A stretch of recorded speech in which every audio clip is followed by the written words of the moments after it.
We good to go? All right, everybody. Evening, everybody. Thank you all for showing up. My name is John Stauffacher.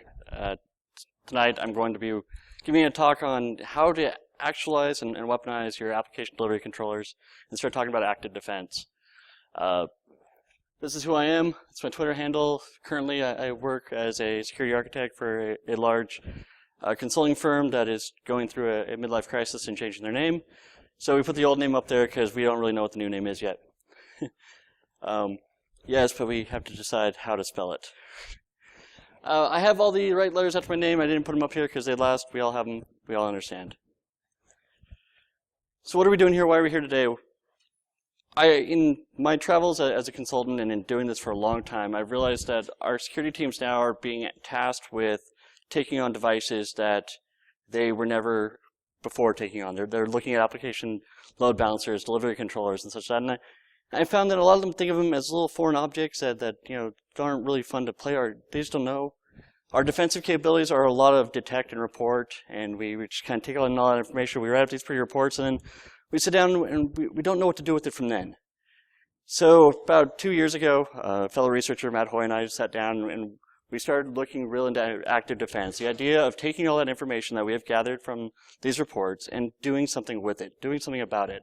Because defense can be fun. And if you have detection, you have all this reporting, but you don't do anything about it, you've wasted your time. What can you say at the end of the day? You have 10 terabytes of logs about what happened. You can tell a story about what happened, but you did nothing about it. So you did nothing to stop it from happening again. So let's talk. We're going to go through a little bit of background on active defense, what it is, how it is defined, and then we'll walk into our application delivery controllers and how we can use those to start pushing a small sense of active defense into our applications. So let's talk about active defense. Here's the official textbook definition. Notice it's the employment of limited offensive action. We're not saying go full guns to the wall and go out and just go guns blazing at whoever's attacking you. The idea is that you make your strikes targeted, you make them surgical. You understand who your enemy is, you adapt your response to their action appropriately. Obviously, if you can assess the enemy as someone who has far greater resources than you may not want to engage. And as we go through the talk today, I can kind of point out where you draw the line and whether you actually want to pursue this or just back off and find some other way to remediate your issue. Currently, the U.S. government is actually looking into active defense as part of their cybersecurity strategy underneath the Army. The private sector obviously has interest in it. We don't really have common definitions other than that one textbook when I showed you. Agora recently met and they drew up kind of a framework around it. But everybody has kind of their own idea of what to do, what constitutes active defense. When do you strike back? Is it legal? That is a huge debate right now. Is it legal to then take advantage and weaponize yourself against someone who is attacking you? We understand the ramifications in the physical sense. There are certain laws and kind of legalities around if someone approaches you and it costs you what you can do back. But in this sense, when it's another entity attacking you, attacking your computers, your systems, your way of doing business, how far do you go? What is your runway to deal with that?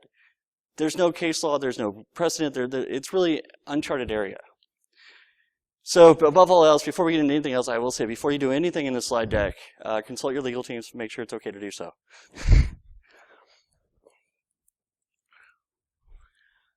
Utah Senator Orrin Hatch had this to say in a congressional hearing. I pointed out the most interesting part of this.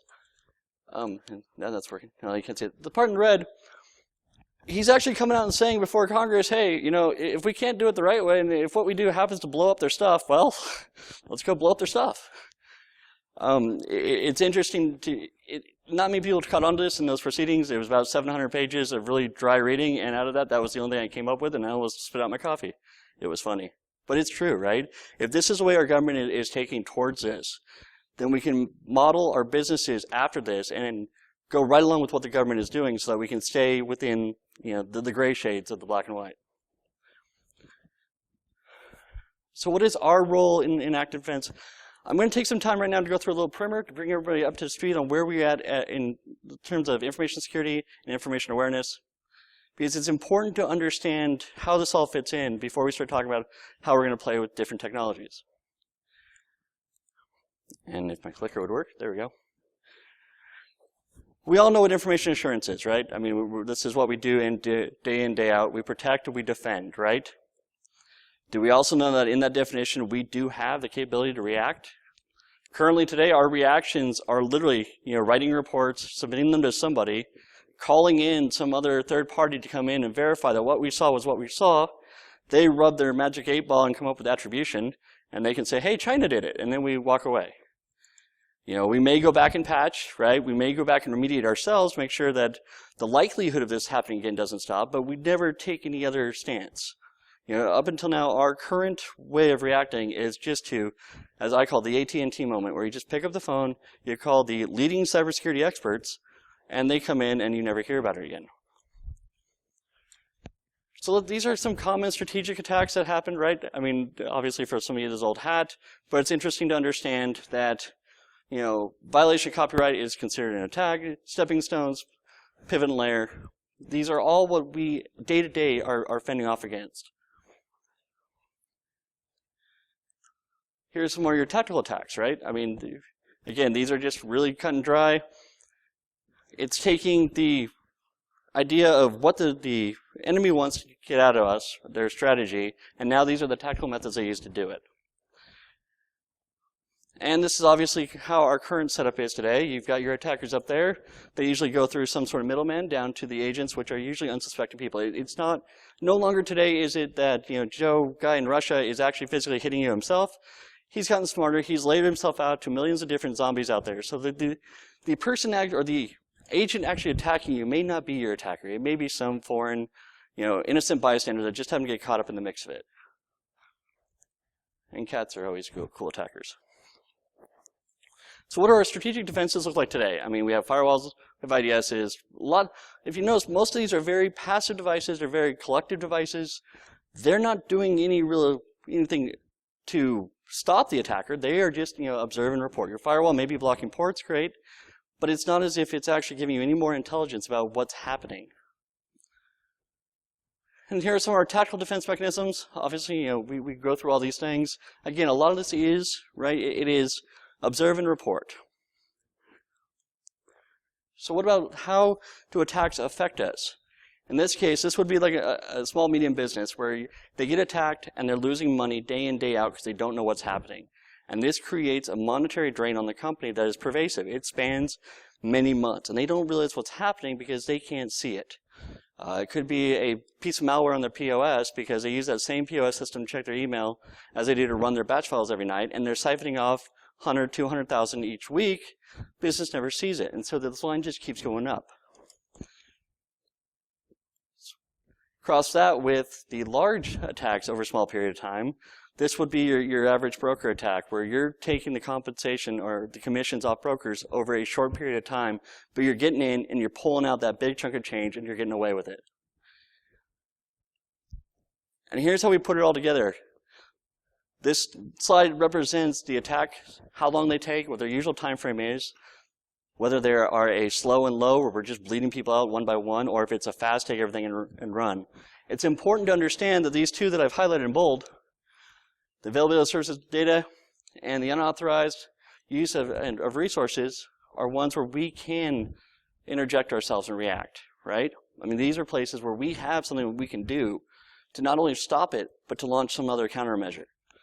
We really can't do much if our client information is leaked. There's no way we can go after that, right? Once it's out there, it's gone. You can't unring that bell. It just stops.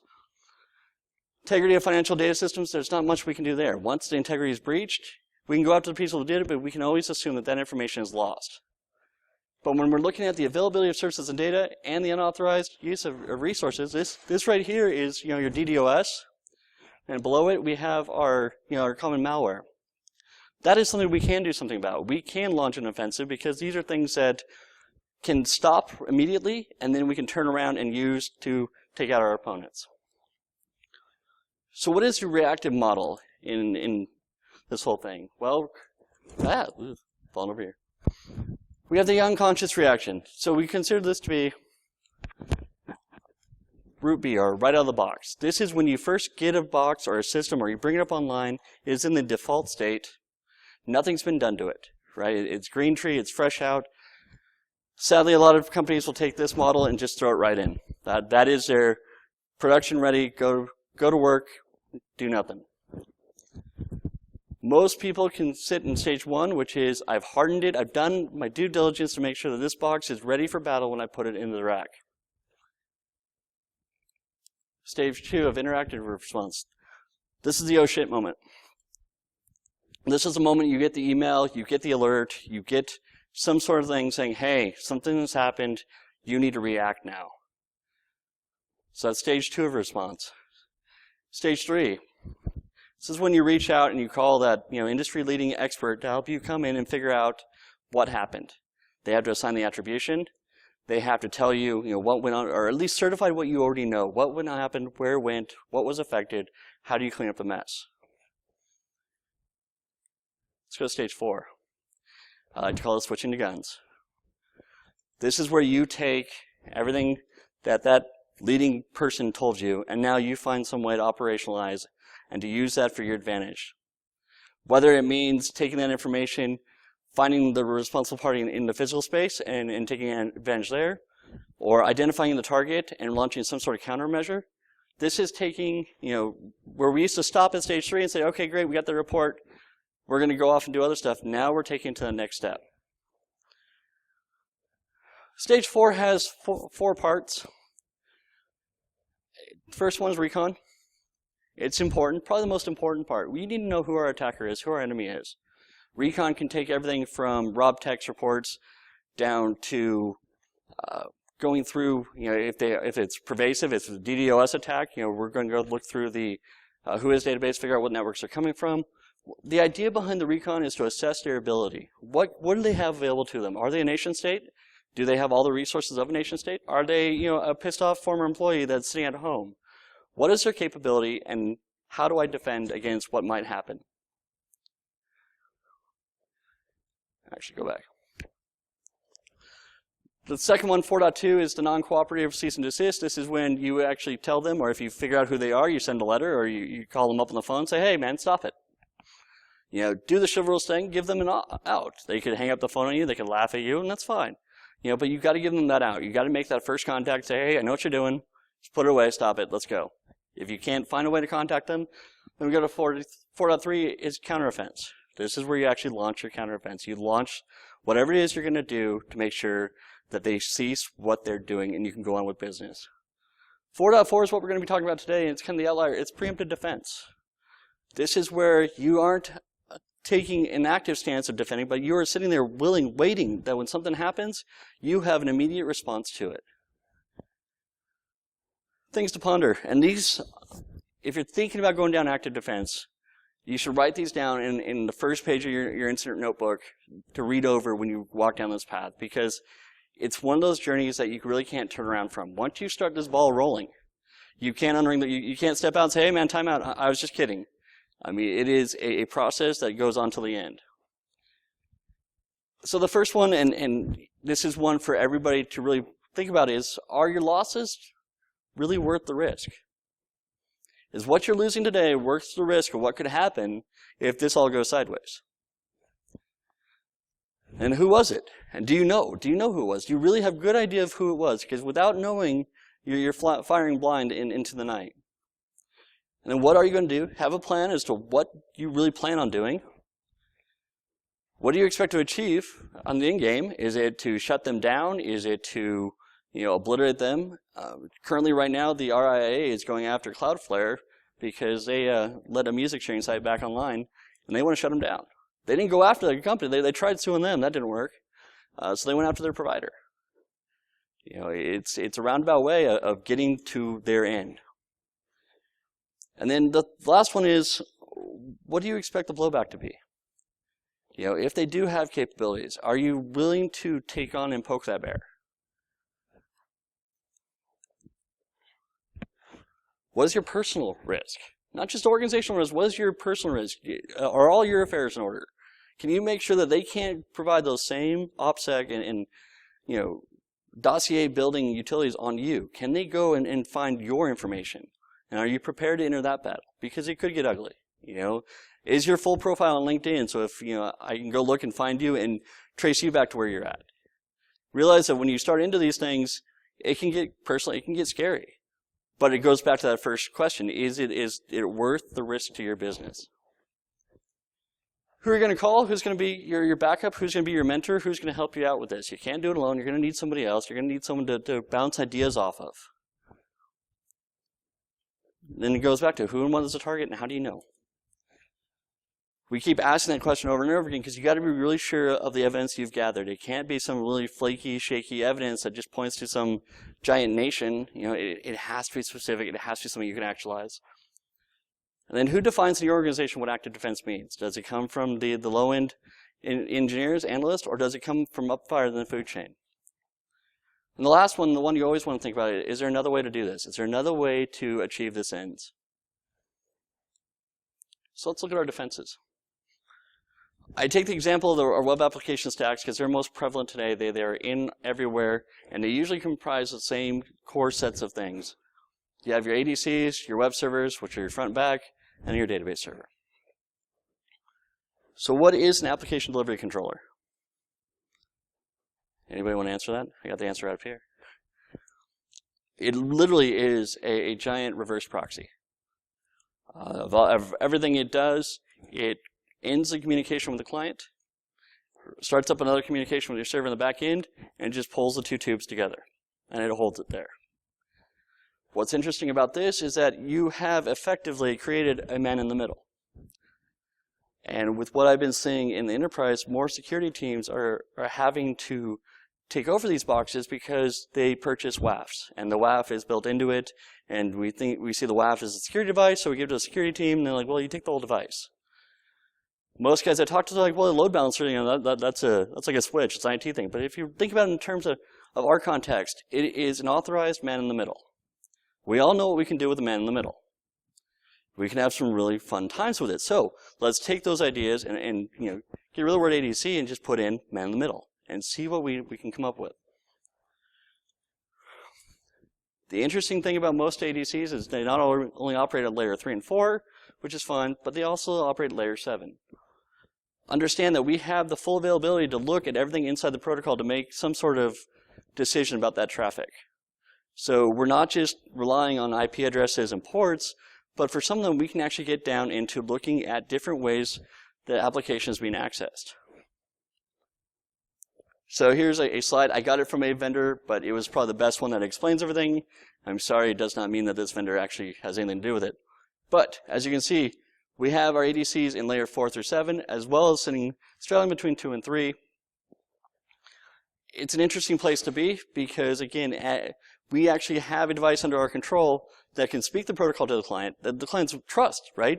Client thinks it's actually connecting to your web page. You're actually connecting to a box you own that can then decide what they want to do with it.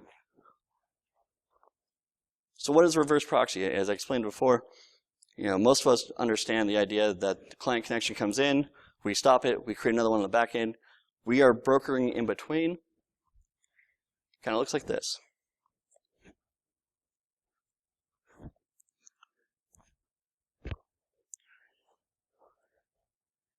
So the thing to take out of this slide is the bottom one. Most of our commercial ADCs out there have some sort of scripting interface. So now I've built for you a legal man in the middle that the client trusts. We can use the protocol to gain information about it. And we have a scripting interface to do something. I mean, this is probably the funnest toy that we've now got, because if we can find some way to detect bad clients from good clients, we can have fun, right?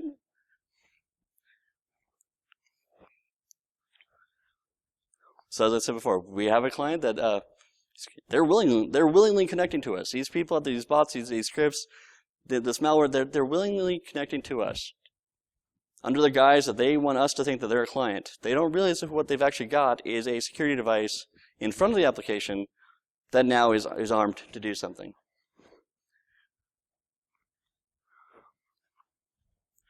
So let's go back to our responses. 4.4. Preemptive defense. Let's start thinking about what sorts of things that we can do in a matter of preemptive defense when we have a man in the middle that we control, that our clients are willfully connecting to. let's go back to security but through obscurity. Jean's maxim was that we should create systems that if they were compromised, would be so public that if they were compromised, any attacker would be able to use them. Anyone want to take a gander as to why this is important? Anybody? The idea is that if everybody knows about our systems and it's so public and so pervasive that any idiot would be an expert on it, then there's no surprises. There's no hidden backdoors that some developer put in because he was lazy one night. You leave everything out on the table. You open the kimono, you share everything. The same analogy goes to a principle in cryptography where it should be that the algorithm itself should be secure enough that absent the private key, you shouldn't be able to decode anything. Same with systems. Absent what makes your system unique to you and is your proprietary data, the rest of the system should be open. Problem is we don't do this. We like to keep everything tight and not public, but we will advertise what we're running. So we won't post our source code out there, but I'll tell the whole world that I'm running PHP. I'll tell the whole world that I'm running Nginx. We tend to give up a lot of information about our infrastructure. A lot. And a lot of it was because back in the day, Netcraft ran these surveys where it told you how many Apache boxes were out on the internet, and we wanted to be part of that. Some marketing guy said, we have to keep the banners on. SendMail wouldn't work if you turned the banners off. Well, this was just all the devices I found on Shodan that were running PHP 5.3.3, which, among other things, suffers from a CVE from 2006. The CVE is almost 9 years old. And 45,000. If tomorrow we decided just to get rid of all of our banners, Shodan would cease to exist. I couldn't find that information in 2.5 minutes. And if I can find it in 2.5 minutes, your attacker can find it in less. We've really lowered the bar. I mean, attackers today don't even have to be smart. And then our so-called pen testers who do a banner grab and then throw your report, they don't have to be smart either. And the people who are laughing, it's because you've gotten one of those. I mean, it's trivial to go pull banners, go to Vuln Hub, say, hey, I found it, boom, you're done. Or even Metasploit does it for you today. So why are we giving away so much stuff? Well, partially because we've been convinced that if we don't, something's going to break. Developers will always tell you, well, if you turn that off, my application will break. Well, have you tested it? Well, no. So we really don't know, but that's what we've been told. Most people don't know that a lot of the applications out there have settings to turn these things off. You can configure Apache Nginx to shut off banners. Problem we have as security guys is that's not our purview. That is not our realm. We go talk to them, give them suggestions. They just look at us and go, yeah, that's nice. Go back over there with your firewall and behave. So let's go back to what we own now. We own a man in the middle that we control, that's scriptable, that the client trusts, that the guys who run the web server, they have nothing, they can't touch us, right? So what if we just stopped giving away this information? What if we stopped handing out what we're running and just supplied whatever we wanted to run? So I'll go back to a picture of a common web stack, right? We know how this works. The request goes out, passes through your WAF to your ADC, back in all that place where all the fun stuff happens, comes back out to the client. What I'm going to go over is technique. Nothing here is magic. Nothing here is super cool. The choice in languages I gave you were just because it was easy for me to come up with. But it doesn't mean that you have to use these technologies. But think of the tactics we're using and see what you can come up with. So let's try to remove identifying headers. I don't know if any of you have read the HTTP spec.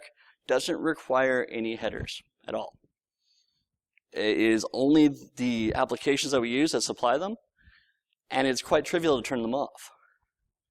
The issue comes down to there are some applications that are custom built that require certain things to be there.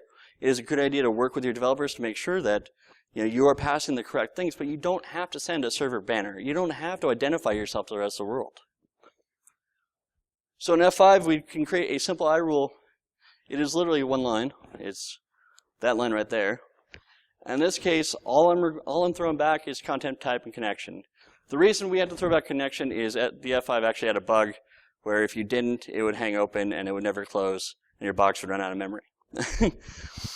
But ideally, in a perfect world, you wouldn't have to return anything. In Apache, mod headers, you literally, it's 2 lines, done. You've now taken your box and completely removed any identifying information. So if someone were to scan it, they could not figure out what you were. Even better is replace it with something else. Replace it with a valid header from Microsoft or a script that rotates them randomly. So every time you scan it, you're getting a different. I mean, it's fun for the Nessus guys because they load up that scan and it's like, oh look, you've got you're running IIS 8. Well, that's nice. It's a Raspberry Pi, but hey, that's what scanners give you. I don't know if many people know, every web server out there sends back headers in a different way. And OWASP has done a great job of actually going out and categorizing this all for you.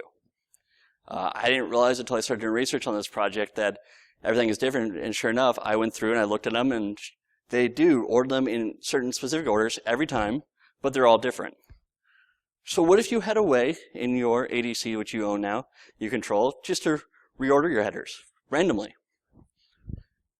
You would throw off a lot of these applications that profile. Nmap uses this to profile your web server if it doesn't get a banner.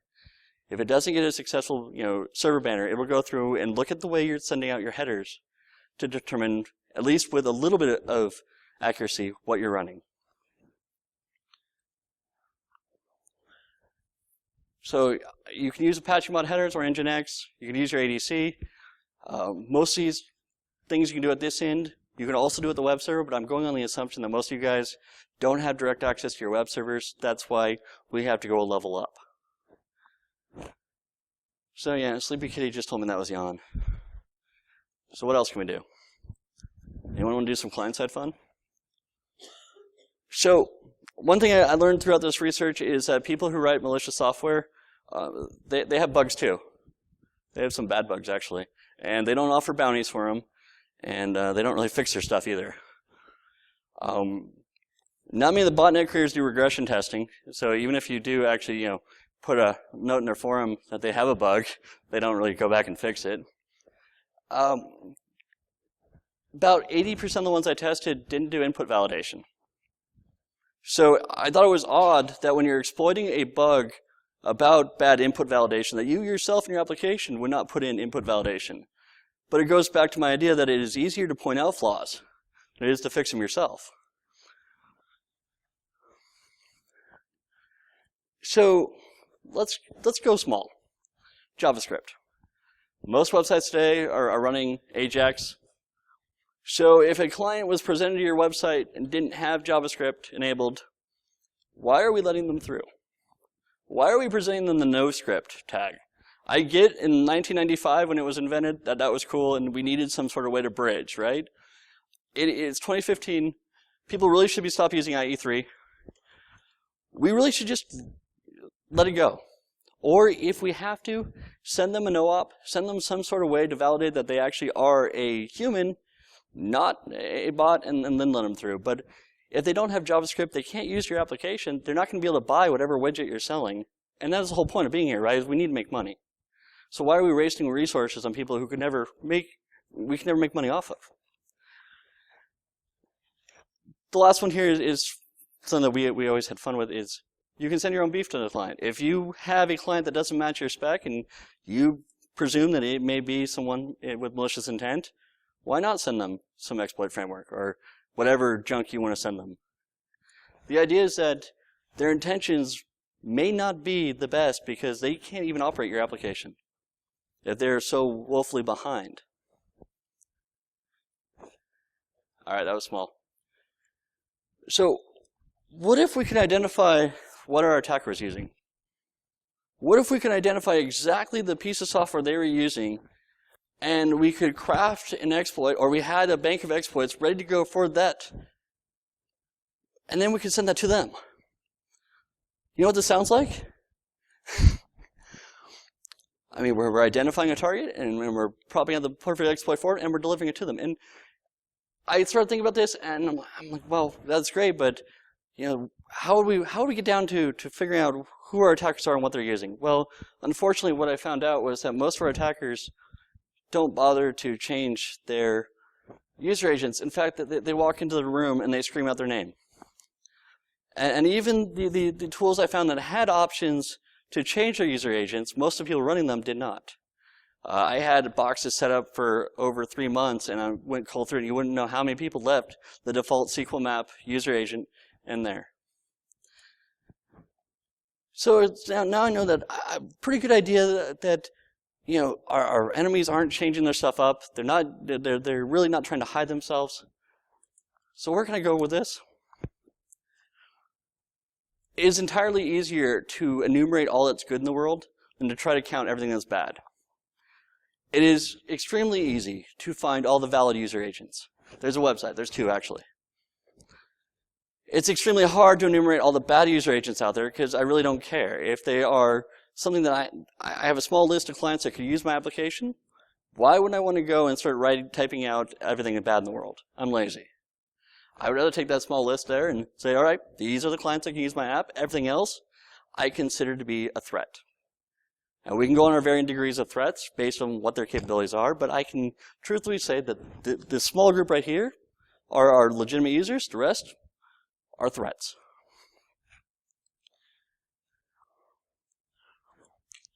So what can we do if we can deliver our application to a valid user agent, but what do we do with the unknowns? We could drop connections for the invalid ones. Just cut them off. We have access to layer 7. We have a scripting engine, so we can say, hey, if your user agent isn't in this list, just drop. Better, let's send out an exploit to ones that we know that we have exploits for. Okay, next one. You've identified an agent. You want to know if that actually does input validation. So why don't we send back a pretty large header, see what happens. I found out Apache limits you to about 8K for the server name. The HTTP spec actually has no limits on how big that field can be. That was the largest I found. I thought it was kind of interesting, so I started sending out 10, 12, 14K server headers, and I watched a lot of these tools die. I first ran this talk as kind of a prep at CircleCityCon in Arizona. Literally within an hour after my talk, one of the tool makers updated his code to patch against this. I guess he was a fan. So what happens when this what are we doing here? We're identifying our threat. We're going after it. We're testing the waters. I mean, just as we test other applications, let's flip it around and think of the client as an application. Run through the same pen test, the drunk monkey test we do on applications with them. Send them back garbage, because why not? You know, least of what they're going to do. Are they going to complain that your website crashed their tool that they were trying to take over and pwn you? All right, so now we're getting somewhere. Automated scripts are kind of fun. In doing this, I made sure to put up a bunch of vanilla WordPress installs just to see what happens, just to see how many times a day I get hit with WP Scan and all these other tools. And I found they are quite an interesting bunch. Some of them actually gave me a link to go retrieve the application in their user agent. I thought that was quite nice. I don't know if it was a misconfiguration, but it allowed me to actually get the code and review it. But I started thinking, wouldn't it be nice just to tie up their time so that they're not going out and hurting someone else? I mean, I've got free cycles, and all they're doing is scanning. They're not actually trying to do anything. So I like creating 1 terabyte reports for these people to read. So I got an idea. Let's inspect all of our 404 responses. If it matches a known URI from a CMS, let's just return 200. Right? Now we've got the ultimate Drupal WordPress Joomla box. Running IIS, gold, 98. The 404 check just ensured that we don't capture our own application. Because remember, we're looking at the responses coming back from the web server, so that we're in the middle. We get the response back from the web server. We know what the code is. So if it's 404 and it matches a URI from CMS, just go ahead and send it right on through. Well, what I found was, first I'm like, well, where do I get links to CMS URIs? Cyclist has them. Somebody has diligently gone through and cultivated all the URIs for all the major CMSs out there. I don't know why you'd want this other than do something like this, but it was really handy when I was doing this. We can also extract them from the tools. CMS Explorer, WP Scan, CMS Map, they all have the URIs built into them. You can extract them with grep, and they're right there for you.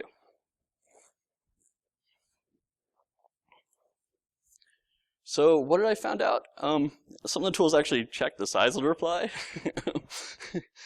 It was painfully obvious with one of them that they used the reply to actually gain more intelligence about what's going on. So if they got a zero-size reply, they said thanks, goodbye, and they quit on you. So I actually had to feed them a reply, and since I don't actually have the CMS running, I'm like, well, what does that reply look like? So I actually had to craft up a longer set of scripts to feed back the sample data from all these CMSs, because they all give it to you, right? When you do a default install, they have a database file with all the sample data in there. You just have to match up what that data is to what they're requesting and what they're looking for. So you can't just throw it to 100 and have it come on happily. Like I said, a certain tool had an update. Like right after I gave this talk, you can say that I participated in his building a better mousetrap because I was a perfect mouse. The interesting thing I found though is some tools actually read in the HTML and grep the information from it. So I'm going to let that resonate from you. They read in our supplied input, grep from it, and then use it for something else. And I find it totally funny because one of these scanners was actually looking for SQL injection vulnerabilities, and yet took that value that I gave them and injected it right into a database call. So what can we do? They're taking arbitrary user supplied information and then doing something with it. Sounds like a vector to me. You see, we have this idea that these malicious programs are written by guys who are really smart. I'm thinking they're just cousins to the guys who are writing enterprise code, and they all have the same bugs. These are just going out and finding them, but we haven't solved the problem, right? So in this scenario, what could we do with this, right? If we can identify a certain tool, we know that it's just going to take the information we have, and at some point in that information is going to grep out a piece, and then you go packing on the back of a SQLite statement. What can we do? Well, let's go ahead and we'll check for our 404s. If the URI matches our own CMS, we'll return 200. We'll return the content. Bonus points if we can actually, get them to break.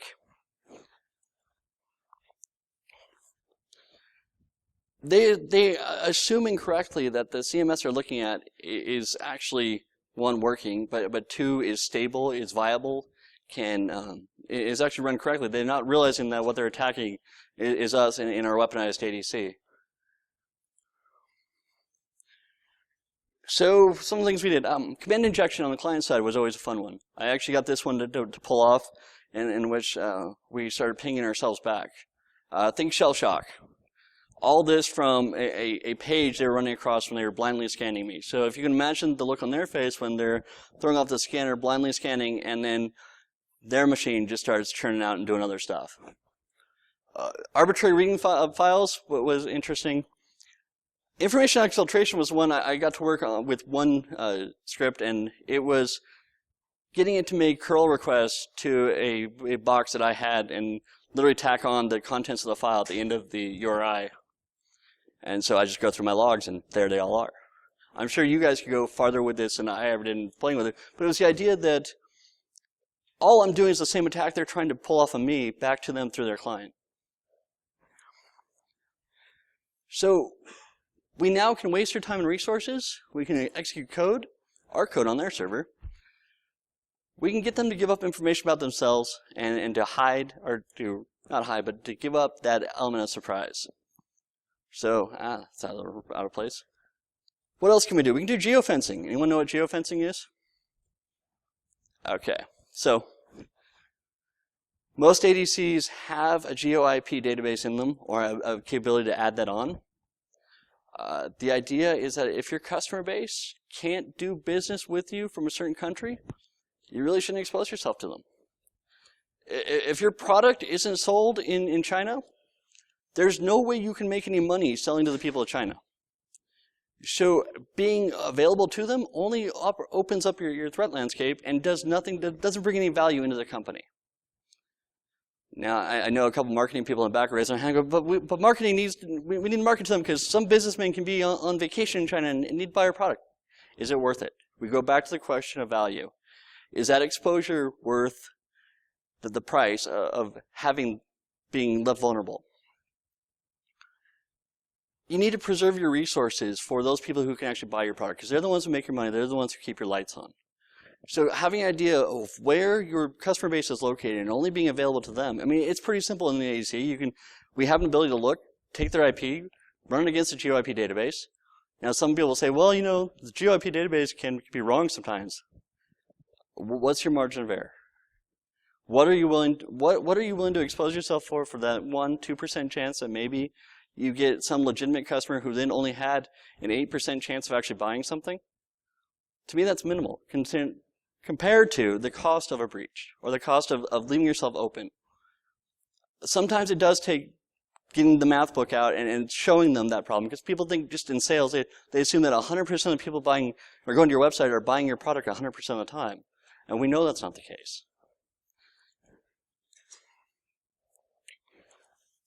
So we're in a unique position right now. We are an authorized man in the middle. We have the ability to inspect. We can sit and we are trained against a set of inputs so that we can now look at what's going on and make some sort of decision.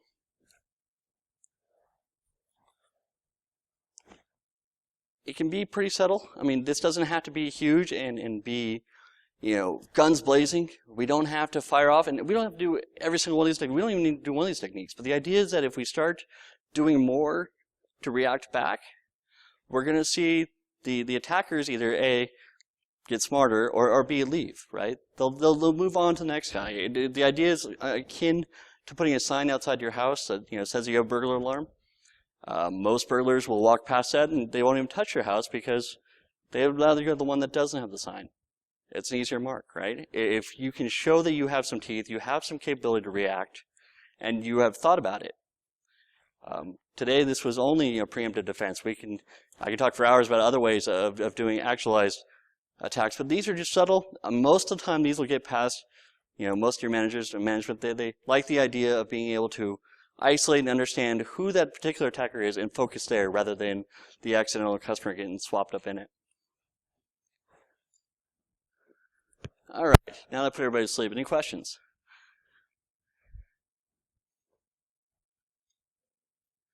I went on for 44 minutes and nobody has any questions. You have questions? Not one? Thank you. All right, guys, I'm out. Oh, yep. No problem.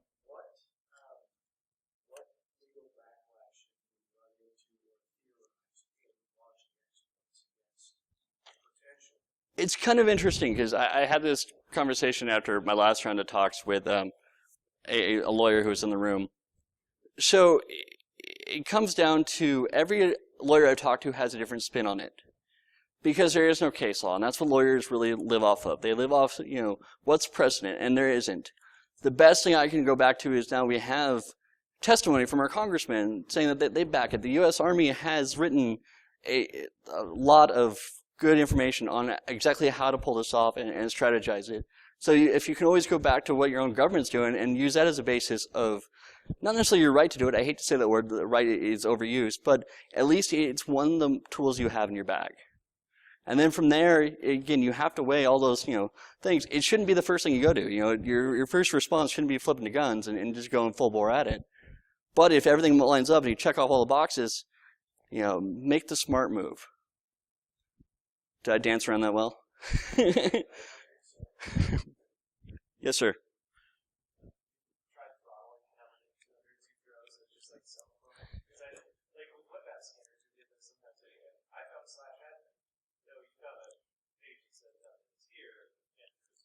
So I have. One of the things I didn't put up here because I haven't been able to test it fully is not only throttling 200 responses, and what the gentleman asked was about, have I started throttling the 200 responses to try to throw out the scanners? I've tried that. I've also tried not giving the connect close, just to keep that socket open. I'm doing everything on an F5, so they have a dedicated network processor that can easily open and close TCP connections. So I'm not worried about exhausting sessions, because if I do fill up all my TCP sessions, I can quickly close the dead ones right away. I don't have to wait for close wait. It'll kill it right away. So I don't want to DOS myself. But what I have found is that the scripts most of them are so poorly written, they decided to write their own TCP clients rather than use the the toolkits available to them. So they're not doing stuff like closing sockets, and the worst part is they don't care about malformed packets being returned to them. They don't care that I only sent them back a content but had a length of -1. It's kind of interesting to see the depth of which some of them are written really well. Some others are you don't even understand how they work. I mean, yes, sir.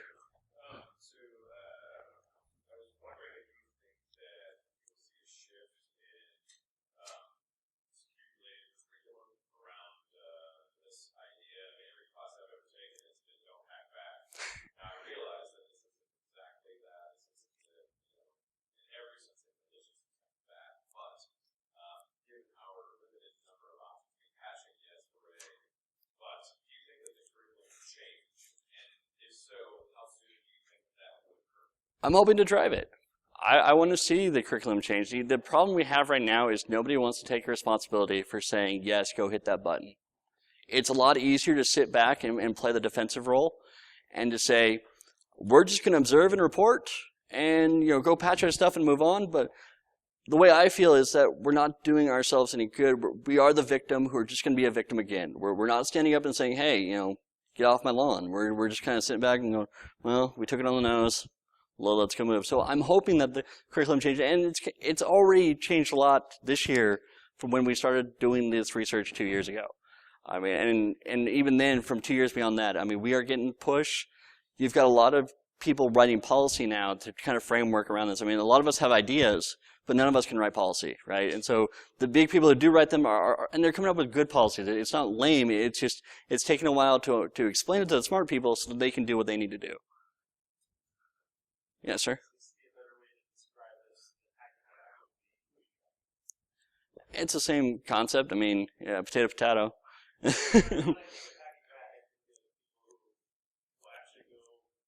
Well, but see, that is part of active defense. Remember, we have the 4 pillars in there from 4.1 to 4.4. This is just one of them. I mean, there is the, fire up your countermeasures and go straight after them. And that is if you get to that point.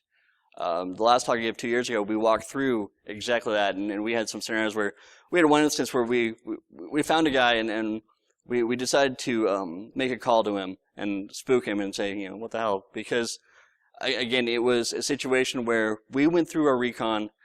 We were able to recon better than he was able to recon, and we wound up putting a face to an action, have all the information there to hand it over to LEO, and they took care of the rest. But that was out of the ordinary, right? Most IR plans stop right there. You call up your industry-leading security experts.